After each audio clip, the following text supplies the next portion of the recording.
Alright, hello all you crazy people out there, my name is Dragonite, and welcome back to Harvest December. This is it, the epilogue. Let's see, March, graduation day, the last of the last is... I forget who said the last of the last, Hey, but that's an expression that is applicable here. March, graduation day. Students, please step forward to accept your graduation certificates. One by one, the students got on the stage to accept the certificates from the principal. We had done several rehearsals for this day, but it was hard not to be nervous. Kohai Toyama. Here. Kohai stood up and solemnly walked towards the stage to receive his certificate. We're next, Yuki whispered beside me. The certificates were handed out in alphabetical order, and Yuki was straight after Kohai since their surnames started with a T-O. My place would be somewhere else. My place should be somewhere else since it started with a K-O. But I was sitting next to Yuki because everybody said, you guys are going to share the same surname anyway. And hence here I was. Yuki, are you sure you're alright to be here? But of course, this is graduation day. She had developed a habit of resting her palms on her stomach. Dr. Manaka said she could go into labor any time. It's March! It's been 3 months! Outside, the staff from Towada Hospital and Makami were on standby. I was curious how a goddess midwife would team up with a group of doctors schooled in modern medicine. Don't worry, everything will be fine since I've got you by my side. Yuki Towada, here. She stood up and I stood up with her. The other reason why I was seated next to Yuki was because she needed support when she walked. A few of the students laughed and whistled as they watched us shuffle towards the stage, huddled close together. We made our way carefully up the stairs. I took her hand and led her. By the time she made it to the top of the stage, Yuki was slightly out of breath. It was unbelievable to think that this was the same girl that chased me around at the Naginata relentlessly just half a year ago. Well, I'm sure this will happen again once the child is born. Did you say something? I'm sure that will happen again, correction. Nothing. We walked to the center of the stage. Yuki took a step forward towards the principal. Receiving her certificate with both hands, she took a step back. Applause broke out in the hall. I imagine the applause was louder than the rest of the students because of the Towada name. I thought that I heard someone yell, "Congratulations, you made it alive!"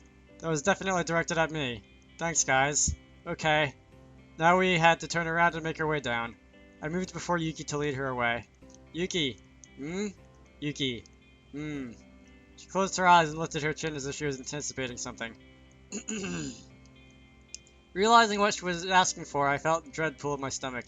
The teacher waiting to call the next person in line noticed what was going on. He glanced towards the parents' seats. Shiro Towada nodded once. With that, he turned his microphone off. Here? Now? Now. Everyone's watching. I don't care. We kiss every day anyway. Our audience realized that what was going on too, and they leaned forward slightly. Our graduation was turning into a different sort of spectacle. But I want to kiss, now. This is there is a right time and place, Yuki-sama. This is the right time and place. Look around. I turned around to see everybody shaking their heads in disappointment at me. I guess you're right. Oh damn. Can't you grant my wish? When you put it that way, I feel inclined to be persuaded. It didn't look like I had a choice. Yuki looked determined to get what she wanted. This is our last moment in high school. Her expression didn't change, but I knew she was sulking. So... Her ears turned pink. Why not humor me? I didn't usually ask anything from you. This is why... I looked up at the ceiling. In a split moment, my mind went back to rerun all the events we had in the past year. So much had happened. Too much. We met in winter. There was a change in spring. We shared a lot in summer. We separated our ways in autumn. And in winter, we gained everything back again. And I was always saying that negative phrase. The phrase that had become a part of me. Masaki? This is why reality is... impossibly perfect. I wasn't going to let her complain. I'm laughing now.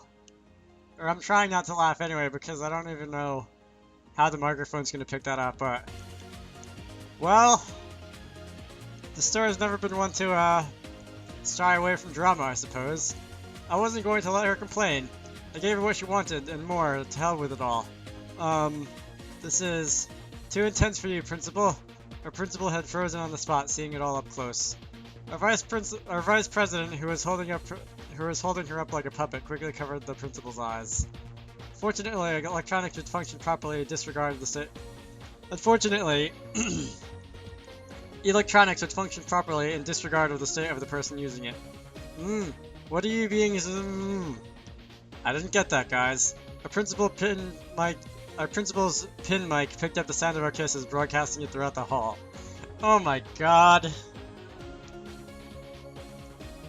Wow. Everyone fell silent. Everyone blushed. I can't. Yuki looked as if she couldn't stand properly and caught onto my shoulders for support. This was just right. I let go of her chin and formed a fist with my hand. My right arm wouldn't move and lay limp by my side. I couldn't hug Yuki with it, but because of it I had everything now. So what if I had lost an arm? I would never have thought myself lucky in this state if I were the same person 1 year ago. But now I knew I could do anything I wanted, because now I had won a battle against myself.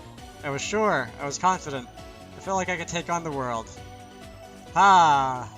When I lifted my face, I could see Yuki's hot, dazed expression. Her cheeks were red and her eyes were cloudy. I didn't like the fact that everybody else could see her in this state, but today I would make an exception. Arrogant, I know, but I felt like a king. You said to go this far, Yuki wobbled. You seem to enjoy it. You idiot. Completely defenseless. I lifted my head and sucked in some air. Masaki? More. It filled my lungs to the point where it would burst. More. My silence must have given people time to gather their senses. A few parents stood up from the seats ready to object to our behavior, but the rest of the hall was waiting in anticipation. Everybody had their own opinion. I didn't care about any of that now.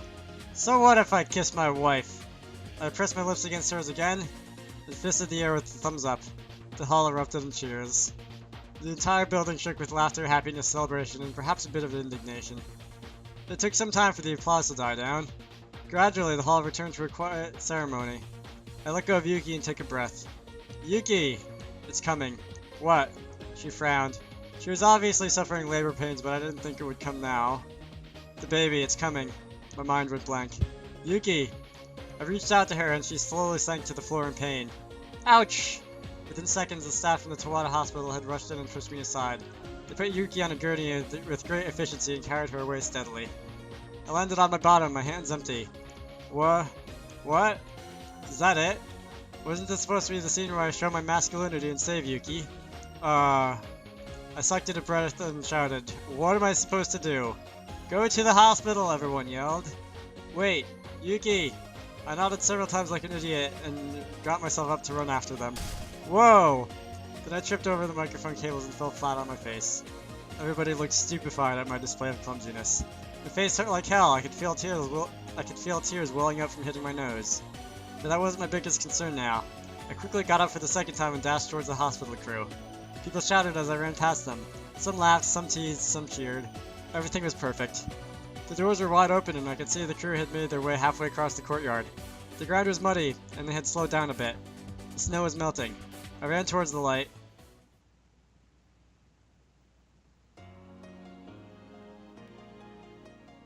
That wasn't exactly the inflection I had intended on ending the story on, but alright. Wow. That was, something else.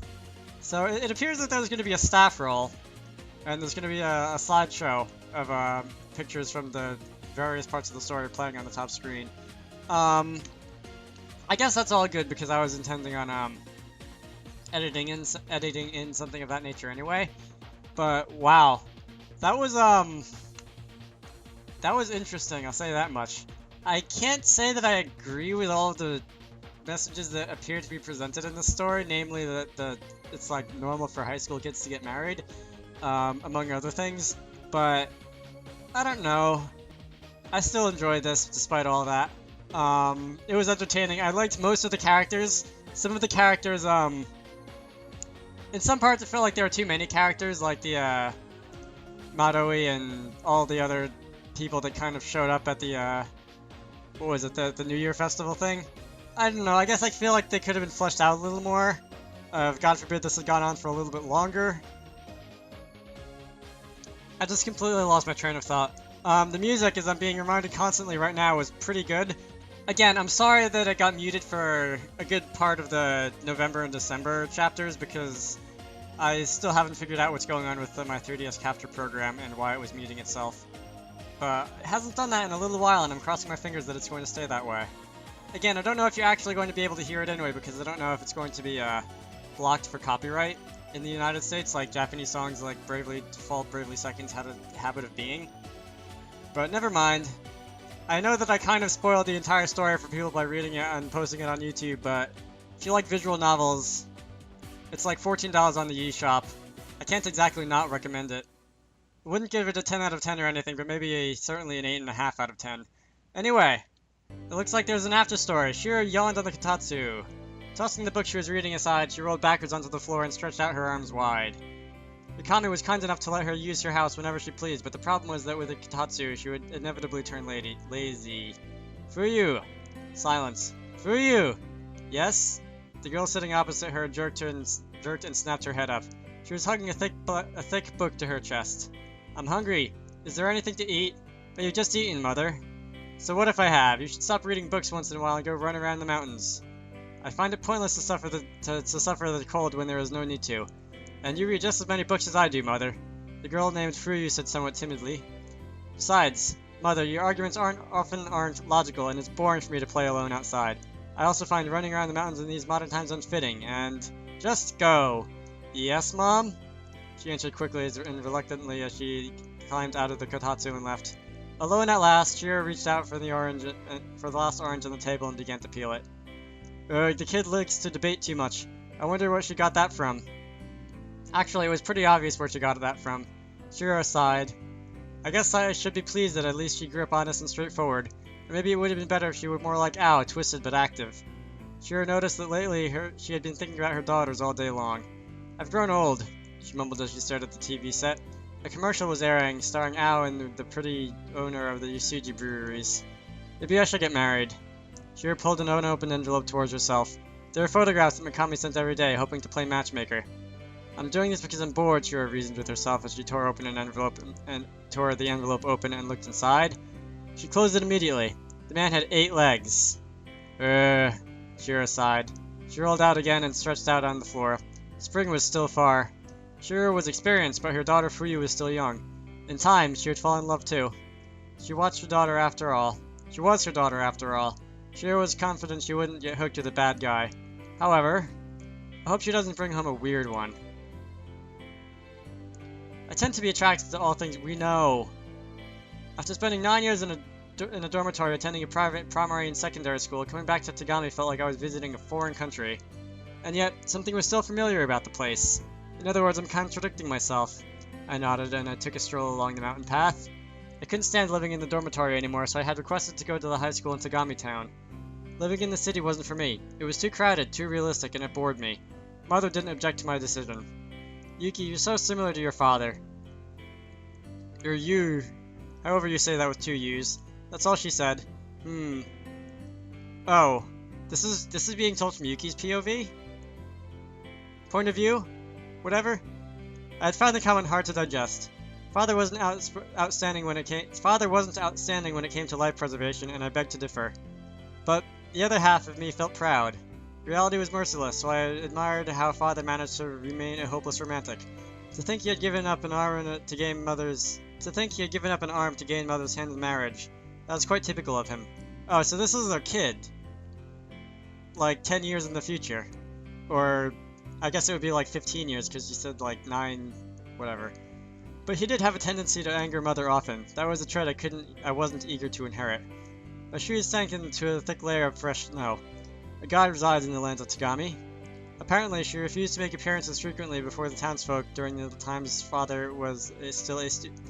She used to make appearances frequently before the townsfolk during the times that Father was still a student here, but not so much anymore. Of course, I didn't believe the rumors since I had never seen her before. However, there she was.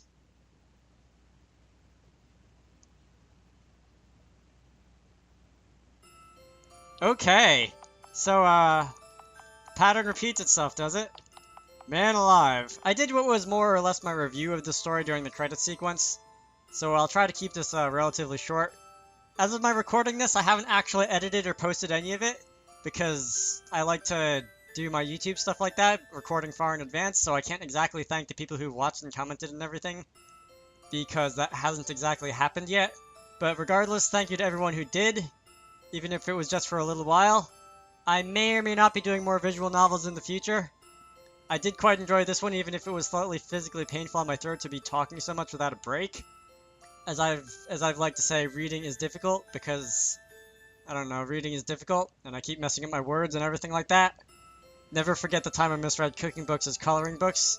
But anyway, I do hope that you all will join me on whatever I decide to play next.